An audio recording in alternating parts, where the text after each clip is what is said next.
Meus irmãos, meus amigos, a paz do Senhor Jesus, aqui quem vos fala é o pastor Diogo Ros, e é um prazer ter você conosco para mais esse estudo da Palavra de Deus. O propósito desse vídeo é trazer o curso de discipulado. O que é o curso de discipulado? É um estudo bíblico para o novo convertido ao cristianismo. É aquela pessoa que está se tornando cristã e está sendo encaminhada para o batismo. Então, este é o primeiro de uma série de em torno de 13 vídeos, cada vídeo sobre um assunto. O assunto de hoje é conhecendo a Bíblia. E no momento que o aluno, o candidato, a candidata assistir às 13 aulas, estará apto para descer as águas do batismo. Este vídeo e este projeto de gravarmos o discipulado não desqualifica de maneira nenhuma a forma tradicional que é de ministrar em particular para o aluno na sua igreja, no local onde normalmente é feito. É apenas um método necessário para os dias de hoje, em uma época de pandemia, ou para aquelas pessoas que trabalham muito, estudam bastante, fazem faculdade, ou às vezes tem que cuidar de um assunto ou outro e acaba não tendo tempo para fazer o discipulado. Então esse projeto vem para auxiliar você nisto. Muito bem, então o tema de hoje é conhecendo a Bíblia Sagrada. Conhecendo a Bíblia. Então, está aqui o tema. E o texto bíblico é do Salmo 119, verso 105. Lâmpada para os meus pés é a tua palavra e luz para o meu caminho. Glória a Deus. Vamos adiante. Aqui no canto esquerdo, nós temos a introdução. Você já deve ter em suas mãos a Bíblia Sagrada. Não é um escrito qualquer, pois é o livro dos livros. É diferente porque só nele você encontra tudo o que Deus fez para a salvação e a vida eterna às pessoas. Através dele você sabe qual é a vontade de Jesus para a sua vida. Agora que tomou a decisão de não somente tê-lo como Salvador, mas também como seu Senhor. Por isso a Bíblia é chamada de a Palavra de Deus. Então perceberam já nesta introdução de que a Bíblia Sagrada, ela é o livro que é a Palavra de Deus escrita, é a revelação de Deus para conhecermos o próprio Senhor Deus, que quis se revelar através da sua palavra e revelar a seu Filho Jesus Cristo e o plano da salvação. A Bíblia é o livro dos livros. Como diz aqui, é o livro dos livros. Olha só que lindo isso aqui. É o livro dos livros. A Bíblia, queridos, ela, ainda que seja um livro que destaca centenas, milhares de anos de história, mas, no entanto, ainda hoje é o livro mais vendido em todos os lugares. A Bíblia é sempre viva, basta você abri-la e Deus estará falando contigo. Eu sempre digo que Bíblia fechada é a palavra de Deus e aberta também é. Tá? Tem gente que diz que fechada é apenas um livro. Eu não concordo com essa frase. Eu concordo de que a Bíblia fechada ou aberta, ela é a palavra de Deus.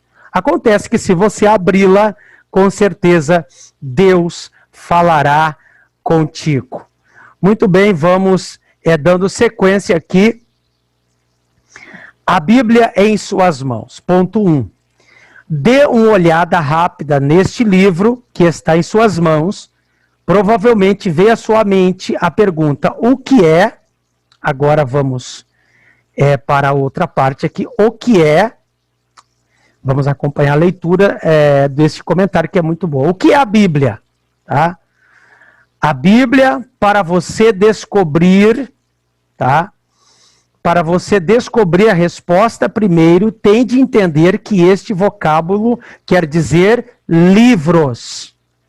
Tá? Então, percebam, isto é, vários livros juntos em um só. Há uma página em sua Bíblia, logo nas primeiras folhas, onde estão escritos os nomes de todos os livros que a formam. Procure-a e dê uma lida neles. Não se preocupe se alguns deles forem estranhos e difíceis para se ler pela primeira vez. Bem cedo em sua vida cristã, você concluirá que não se pode ser crente sem a palavra de Deus. Por isso, os autênticos cristãos carregam, leem e estudam a Bíblia. A Bíblia é a palavra de Deus, porque através dela o Senhor se dá a conhecer aos homens. Isso se chama revelação divina. Deus fala conosco através da Bíblia. Lendo-a, você começa a conhecer o Senhor, a entendê-lo e obedecer, vamos aqui adiante, as orientações dele para a sua vida particular e participação na igreja da qual você faz parte. A revelação de Deus, a qual se encontra na Bíblia, foi escrita por cerca de 40 pessoas em 2 idiomas. Olha só, o hebraico e o grego. Bem diferente do português. Então, percebam aqui, queridos. A Bíblia teve 40, olha só, a Bíblia, ela teve 40 pessoas, deixa eu grifar isso, para nós salientarmos isso. 40 pessoas escreveram a Bíblia. 40 pessoas em diferentes continentes, 39 delas eram judeus, um era grego, Lucas, no Novo Testamento, em 2 idiomas, o hebraico, tá? O hebraico é o idioma utilizado para o Antigo Testamento, em torno, o hebraico, 98% do Antigo Testamento foi escrito em hebraico e 2% foi escrito em aramaico, algumas porções ali do livro de Daniel. E o Novo Testamento foi escrito em grego koiné. Então, bem diferentes do português. Tá? Essas são as línguas originais, que quem sabe em outro momento vale a pena você estudá-las, mas agora confie na tradução para o português, que é a palavra de Deus revelada para a sua vida. Muito bem, aqui está escrito que isto aconteceu há muitos anos. Uns eram profetas, outros reis, sacerdotes, pescadores, criadores de gado e até cobradores de impostos. Percebam que Deus escolheu, então, profetas, como temos ali Isaías, Jeremias, Ezequiel e tantos outros, em torno ali de 16 profetas, escritores. Muitos criavam gado, ou uns criavam gado, como era o caso de Amós, por exemplo. Cada um tinha a sua profissão, seus afazeres. Mateus era cobrador de impostos, como está ali dito, ainda que não fale de Mateus, mas está falando certamente dele. Lucas era médico, como já citamos. João, pescador. Enfim, tantos escritores. Deus usou 40 homens, instrumentalizou eles dentro do contexto da sua época. No entanto, o autor era um, o próprio Deus, que estava por trás da mente de 40 homens que foram usados para redigir o texto sagrado. Glória a Deus. Agora veja bem aqui, Deus escolheu estas pessoas e as usou, apesar das suas imperfeições e seus diferentes conhecimentos da vida humana. Este é o lado maravilhoso da Bíblia. Apesar dos livros serem escritos por pessoas diferentes em épocas bem distantes e depois unidos num só livro, a Bíblia é completa e perfeita em unidade, em harmonia. Então percebam, queridos, que estão aqui acompanhando esse vídeo, pessoas diferentes, com as suas particularidades, em épocas diferentes. Você vai ver, por exemplo, Moisés escreveu seus escritos em torno de 1600 anos antes de Cristo. João escreveu o Apocalipse, o último livro do Novo Testamento e, portanto, da Bíblia Sagrada, 97 depois de Cristo. No entanto, a Bíblia é completa e perfeita, em unidade, em harmonia, porque Deus inspirou estas mentes, estes homens, para trazer a sua palavra, a sua revelação. Deus inspirou estas pessoas para escrever a Bíblia, capacitando-as a receber e transmitir o ensino. Olha só, sem mistura ou erro. Tá? Então, aqui cabe salientar o seguinte, tá? Na Bíblia não há erro, tá, pessoal? Não existe erro na Bíblia. Pode haver, quem sabe, um sinônimo na tradução para o português que poderia ser colocado, mas nada que interfira as doutrinas centrais da palavra de Deus. A Bíblia é perfeita, é inspiração divina, a inspiração divina, olha também aqui, ó. A inspiração divina é também a garantia de que as pessoas escolhidas escreveram apenas o que Deus queria, sem os sinais de fraqueza e dos erros próprios da natureza humana.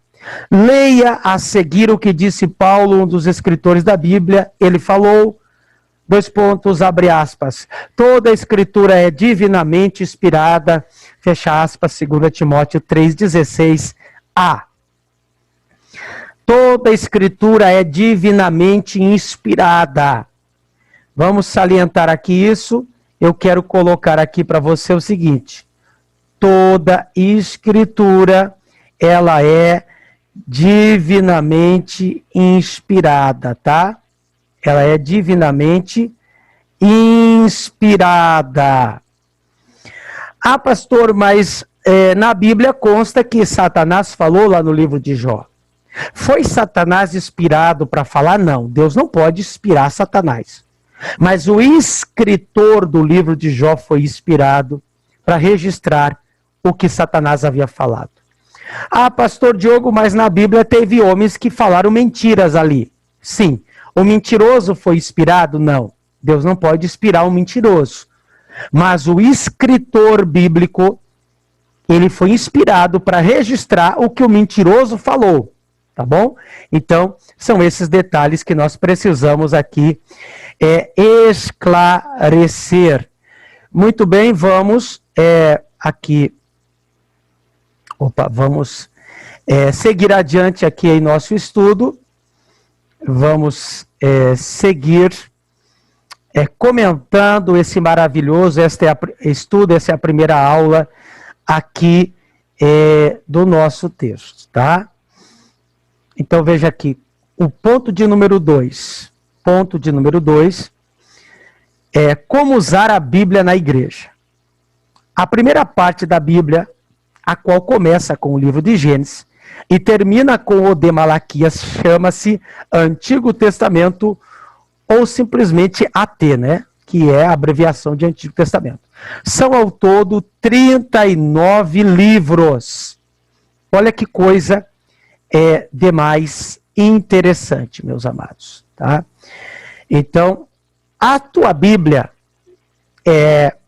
no Antigo Testamento, alguns vão chamar, pelo menos na língua judaica se fala de Tanar, o Antigo Testamento, que eu, às vezes, eu até discordo da palavra antigo, parece que é velho, ultrapassado, e não.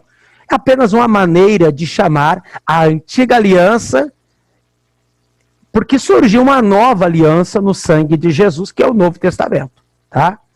Então, o Antigo Testamento, desde Gênesis até Malaquias, compõe 39 livros, tá bom? Isso se chama Antigo Testamento. Depois de Malaquias, o último livro do Antigo Testamento, inicia-se o Novo Testamento, conhecido pelas letras iniciais NT. E tem 27 livros. Então aqui é NT, Novo Testamento, e possui 27 livros, que começa pelo livro de Mateus, o Novo Testamento, e termina com o livro de Apocalipse, tá? Eu imagino que essas alturas, você assistindo esta aula, você já deve estar com a Bíblia em mãos, e perceba que você vai se familiarizando com ela, ouvindo aqui a aula e manuseando a sua Bíblia. Você aprendeu que as duas divisões da Bíblia são o Antigo e o Novo Testamento. Juntos somam 66 livros, tá? Então, somando o Antigo, 39 livros, com o Novo, 27 livros, ou parte deles são chamadas cartas, né? Carta aos Gálatas, carta aos Coríntios, porque são pequenas. Às vezes são chamadas epístolas. Epístolas e cartas é a mesma coisa. Por que às vezes no Antigo Testamento não se usa cartas, mas se usa livros? Por causa do tamanho do conteúdo dos escritos.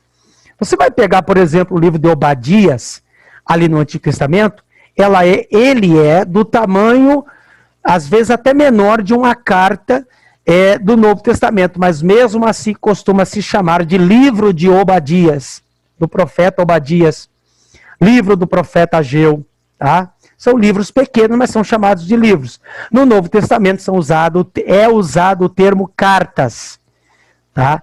Não todo o Novo Testamento é chamado de cartas. Por exemplo, livro de Mateus, livro do Evangelho de Marcos, de Lucas, de João, livro do Apocalipse, mas algumas cartas ali do apóstolo Paulo, Gálatas, Coríntios, Romanos, são chamadas de cartas, e outros, tá? Isso nós vamos estudar mais para frente.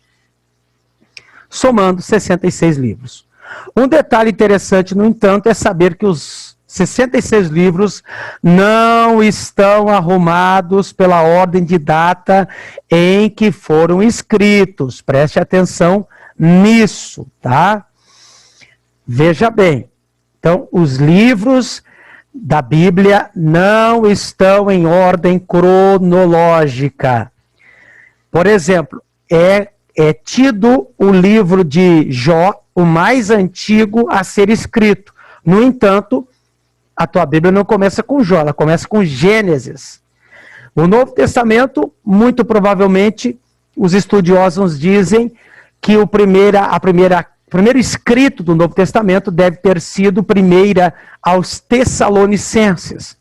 Mas a tua Bíblia começa com Mateus. Por que Evangelho de Mateus? Porque a Bíblia, tanto do Antigo quanto do Novo Testamento, ela está por seções, por arranjos, e não está em ordem cronológica, tá bom? A preocupação de Deus não foi contar uma história, mas sim revelar o seu plano para salvar todos os homens. Para que o crente encontre facilmente um texto, cada livro da Bíblia é dividido em capítulos e versículos.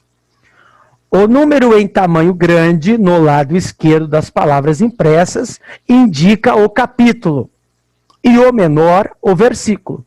Encontre em sua Bíblia João 3,16. Então você que está aí ouvindo essa aula, pegue aí o exemplar da Bíblia Sagrada e vai lá, folheie a sua Bíblia, tá? É o que eu vou fazer aqui agora, né? Com a Bíblia Sagrada.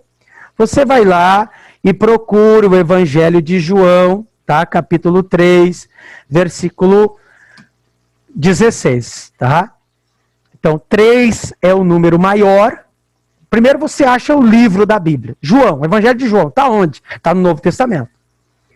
Vai lá e veja aquele número grande que está geralmente nas margens laterais da sua Bíblia, no cabeçalho, geralmente está ali número 1, 2, 3, acha o número 3, e depois vai um númerozinho pequenininho, que chama-se versículo, e você vai achar o versículo 16, tá bom?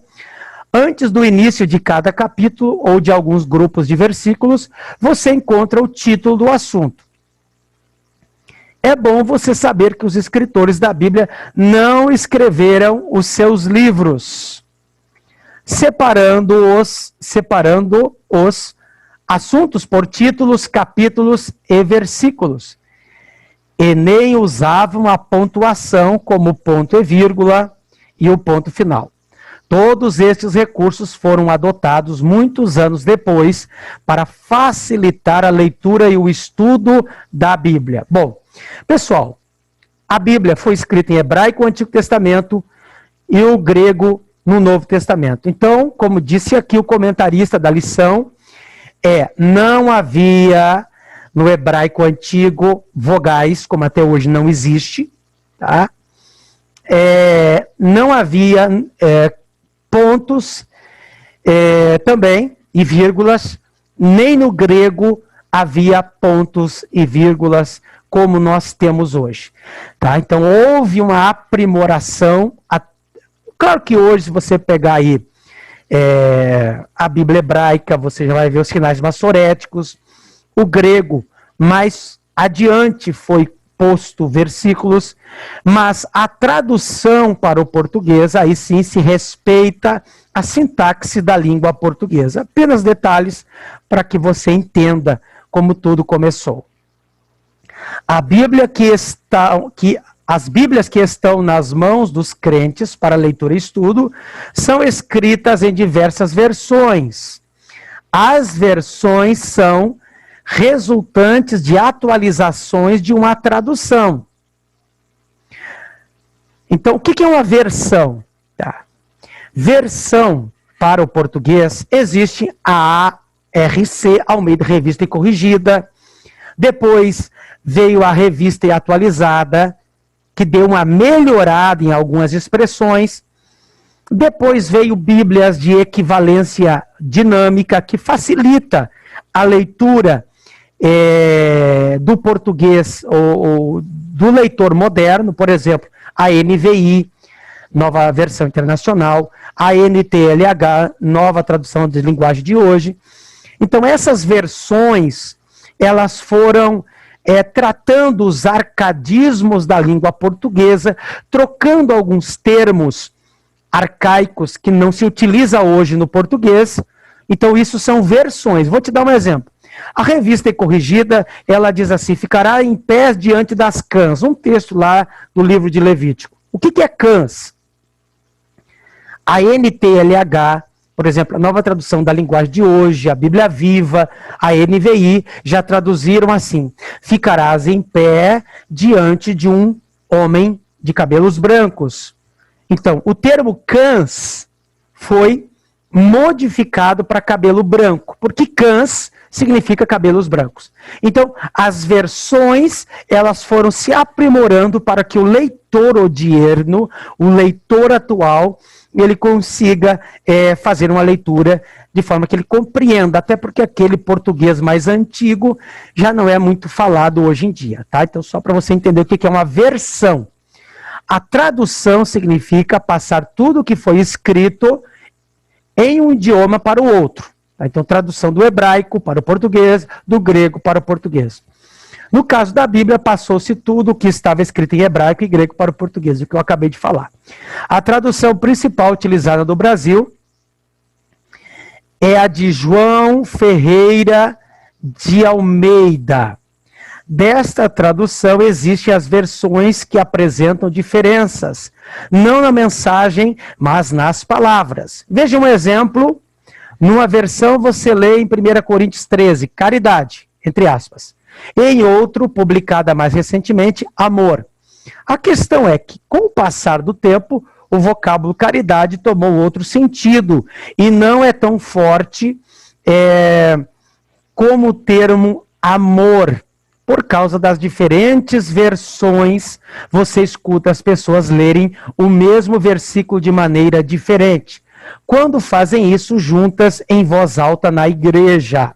É o que eu acabava de falar aqui sobre a questão do cabelo branco, né? Em uma Bíblia vai dizer cãs, outra vai dizer cabelo branco. 1 Coríntios, como foi citado ali, você vai ler, dependendo da versão, está escrito caridade. Mas como o termo caridade, ele foi ganhando nos nossos dias uma outra conotação, então foi substituído por amor. Mas isso não significa que nem caridade esteja errado, nem amor esteja errado. Naquela época, caridade, alguns anos atrás, na primeira versão de Almeida, queria traduzir muito bem a palavra do grego. Mas, como os anos vão se passando, caridade já foi tendo o sentido de alguém que está dando algo para alguém necessitado. Seja uma comida, um cobertor, isso é uma caridade. Mas, o que o texto queria dizer, amor. Amor pode ser não só no sentido de dar, é de perdoar, é de sofrer, é uma ofensa, por exemplo, sem revidar. Então foi substituído. Então são versões que foram melhorando a nossa capacidade de entender a palavra de Deus, tá bom? Então quando alguém vai ler, às vezes, na igreja em voz alta, você vai perceber que pessoas têm diferentes versões da Bíblia. Nenhuma está errada. Tá? Não existe Bíblia errada. Existem versões para o português, uma versão com a linguagem mais moderna, como a NTLH, NVI, como eu acabei de falar. Algumas versões mais antigas, de um português mais antigo, como a Corrigida, de Almeida. Então, é isso aí, tá? Será interessante você logo usar uma versão escrita no português mais recente. É o que eu recomendo, tá? Principalmente crianças, jovens, adolescentes, novos convertidos, devem optar por uma versão de um português mais recente. É o caso da NTLH, nova tradução para a linguagem de hoje, ou NVI. Procure ler a Bíblia nessas versões que eu recomendo, que você vai entender melhor. Você deve levar consigo a Bíblia para os cultos. Tá? Para os cultos. E sempre que alguém for fazer uma leitura de um ou mais versículos, procure-os e o acompanhe silenciosamente quem está lendo. Hoje em dia você pode levar o teu celular, aliás, todos nós levamos, né? Smartphone. Você pode até ter um aplicativo que ali contém a Bíblia. Eu sempre recomendo que você leve ela em papel, né?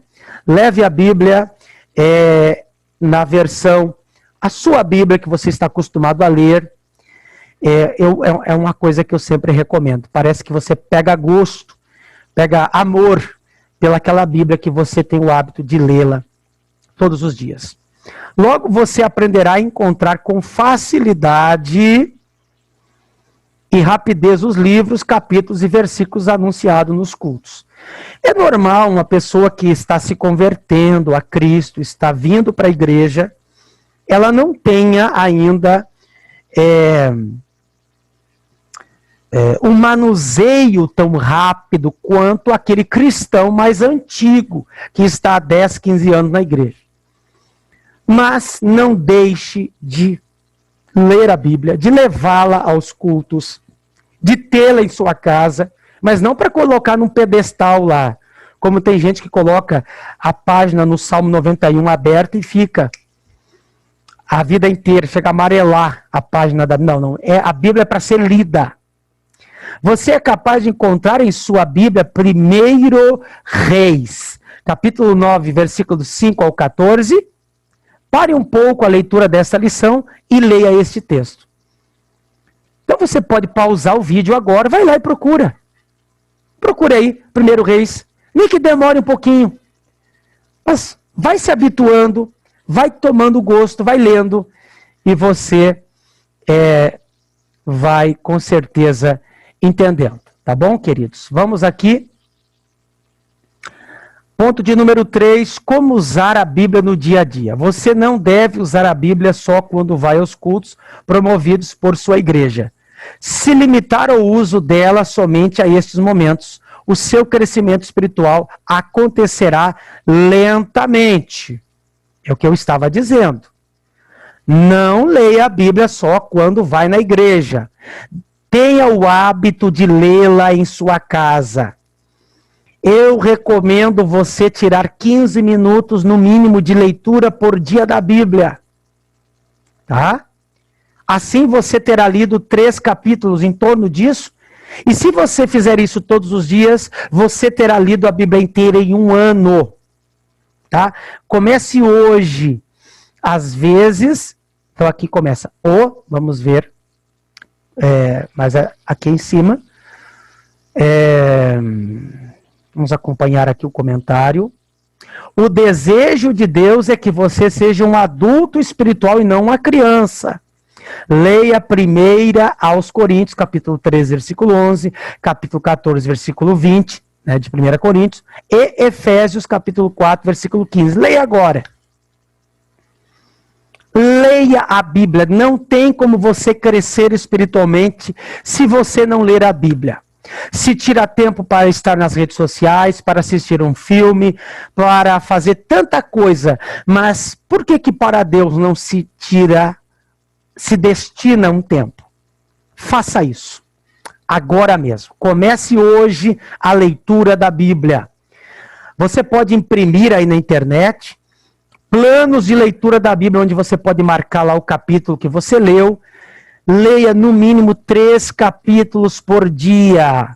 Impossível você não ter 15 minutos por dia para ler a Bíblia. Isso vai mudar a tua história. E isso te dará crescimento espiritual.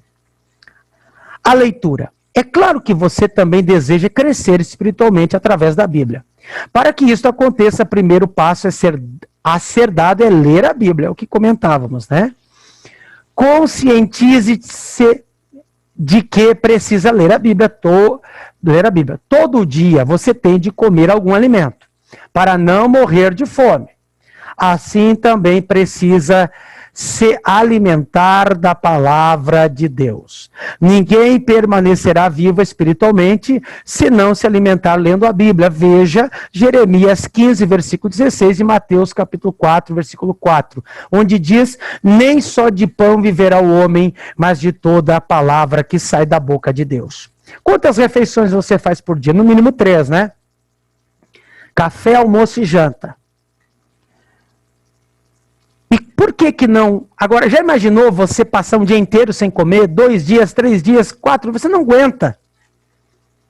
Então, como uma pessoa vai se desenvolver espiritualmente se ela não ler a Bíblia? Leia.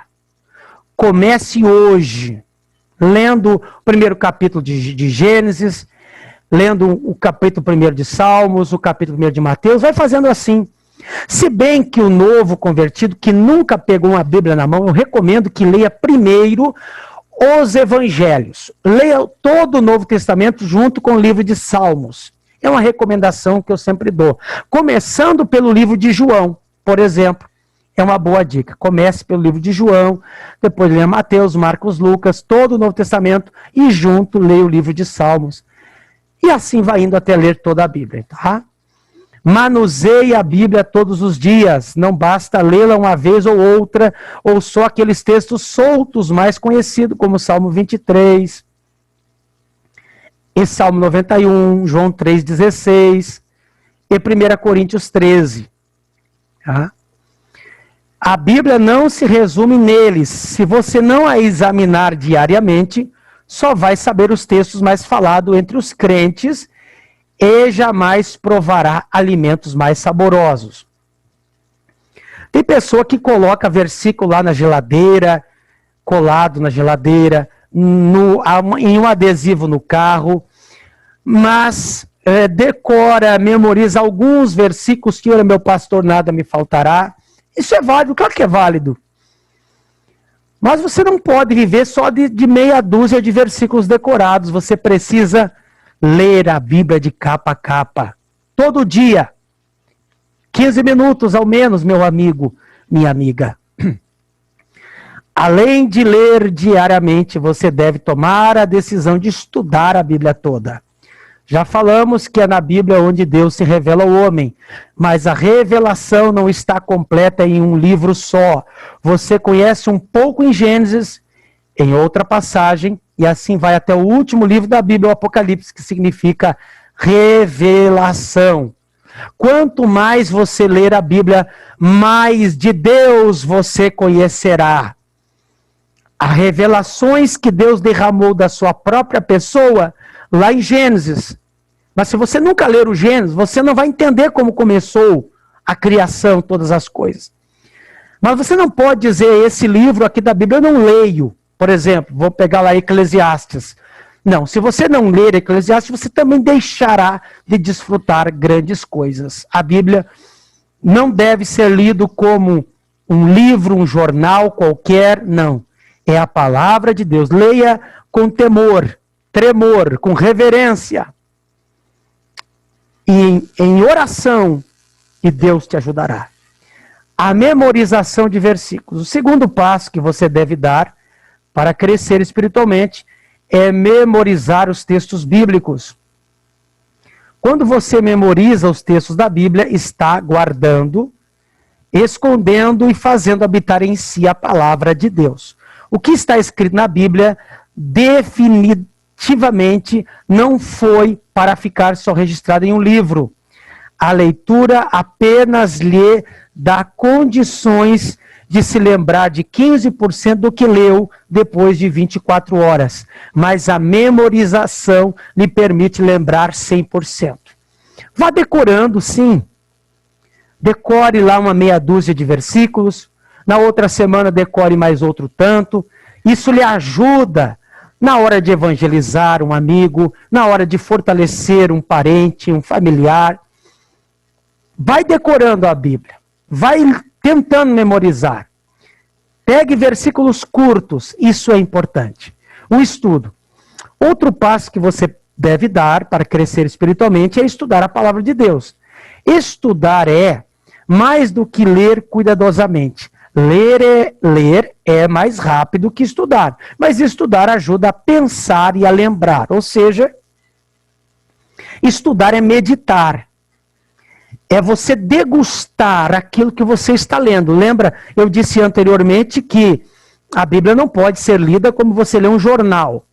Não, você deve degustar, colocar a mente, meditar é pôr a mente no que você está lendo. E tentar entender o que você está lendo. Devem acompanhar você no estudo da Bíblia os seguintes materiais. A Bíblia, né? Se possível, use várias versões existentes em português, para consulta comparativa. Uma concordância bíblica ajuda a localizar palavras, assuntos e suas referências bíblicas, livros por livro da Bíblia. Chave bíblica traz esboços dos livros da Bíblia e também introdução a autores de histórias e datas. Hoje você tem até recursos aí na internet, né? Você clica lá, oração. Isso é chave bíblica, e vai aparecer todos os versículos que está escrito a palavra oração, por exemplo. Isso é chave bíblica, você que não está acostumado ainda com esses termos. Dicionário bíblico é uma coisa que você deve ter para a explicação de palavras e assuntos bíblicos. Ajuda muito. Hoje também há muitos disponíveis na internet. Dicionário de português, para saber o significado das palavras, poucas conhecidas por você. Manual de temas bíblicos traz assuntos para estudos mais aprofundados, um caderno para anotações, observações, correlações, interpretações e aplicações do seu estudo. Então, tudo isso é importante, meus amados, para o seu crescimento espiritual. O momento de meditação. O último passo que lhe ajudará a crescer espiritualmente é ter um momento de meditação na palavra de Deus. Leia o Salmo 1, versos 1 a 3 e medite. Bem-aventurado o varão que não anda segundo o conselho dos ímpios, nem se detém no caminho dos pecadores, nem se assenta na roda dos escarnecedores. Antes tem o seu prazer na lei do Senhor, e na sua lei medita de dia e de noite, pois será como a árvore plantada junto a ribeiros de águas, a qual dá o seu fruto na estação própria e cujas folhas não caem, e tudo quanto fizer prosperará. Então veja que esse versículo diz: bem-aventurado, próspero é aquele que medita na palavra de Deus. Ler a Bíblia e meditar te traz uma prosperidade, uma bênção para a tua vida. Leia a Bíblia e prove a mão de Deus sobre você. É preciso que você se dedique à meditação diariamente. Selecione um momento específico. Escolha um lugar especial a sós com Deus. É bom que tenha um plano de estudo que se constitua de passos bem simples. É o que eu falava antes. Imprima aí na internet plano de leitura anual da Bíblia. Marque um X no capítulo que você leu.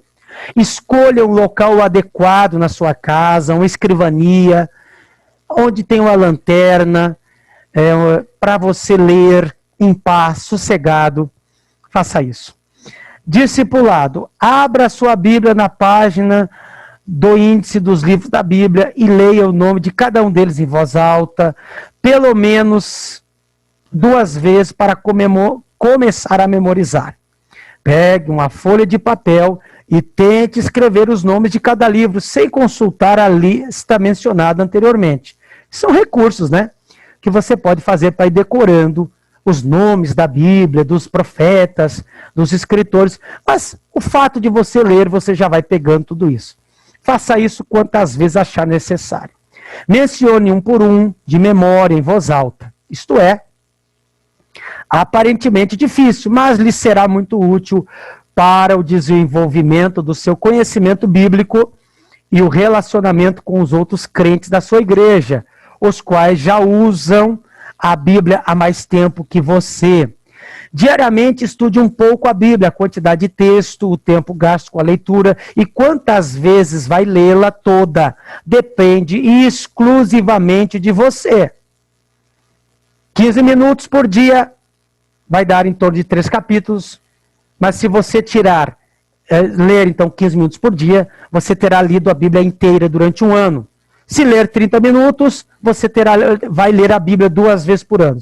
Então, se dedique, foque nisso. Duvido que você não tenha 15 minutos por dia para se dedicar à leitura da Bíblia. O ideal é que você leia a Bíblia toda, pelo menos 1 vez por ano. É o que eu recomendo. Se ainda não o fez, comece pelo Novo Testamento. É o que eu dizia antes, né? Comece pelo Novo Testamento. Olha aqui, pessoal, chegamos ao final da nossa aula. Verifique o que você aprendeu, tá? Isso aqui você poderá me responder no meu WhatsApp, 5499-322900, ou responda para ti mesmo. Não precisa nem me responder, mas responda para ti mesmo. Ou coloque aqui nos comentários, né? A resposta aqui da aula número 1. Se você quiser, pode fazer isso. Se não, tente responder para ti mesmo. Ou coloque aí num caderno e tente responder essas perguntas aqui. Mencione pelo menos 3 títulos dados à Bíblia. Está na lição que nós estudamos. Palavra de Deus, vou te dar as dicas. Em quais idiomas a Bíblia foi escrita? Foi estudado aqui nessa aula. O que significa o vocábulo Bíblia? Vou te dar uma dica porque eu acho que eu passei muito rápido ali. Vocábulo Bíblia representa a junção. Bíblia vem do grego biblos, que quer dizer uma biblioteca. Quer dizer, você tem uma biblioteca dentro deste livro aqui. Tá? Até o termo Bíblia não existe escrito na Bíblia. Bíblia é o apelido da palavra de Deus. Tá? Só para você entender. A junção de 66 pequenos livros forma o termo grego biblos, que daí vem o vocábulo Bíblia, tá bom? Já te ajudei aí, mas você pode responder. Qual o nome do mais conhecido tradutor da Bíblia para o português? Está lá na lição, tá? O homem que traduziu a Bíblia para o português. Quantos escritores autores escreveram a Bíblia? Também foi tratado na aula de hoje, tá? Então, chegamos aqui à lição 2, né? a lição 2, nós trataremos no próximo vídeo, que será Conhecendo Deus. Hoje foi Conhecendo a Bíblia, e eu quero convidar você a acompanhar, então, essa série de vídeos do discipulado para o seu crescimento espiritual. Então, não esqueça de responder a este questionário. Deus abençoe seus estudos. Deus abençoe você através dessa aula de hoje. E não esqueça, leia a Bíblia. Deus abençoe você. Muito obrigado por ficar até aqui comigo. Não esqueça de continuar se esforçando nas coisas de Deus. Um grande abraço e aguardo você para a aula número 2. Deus abençoe em o nome do Senhor Jesus.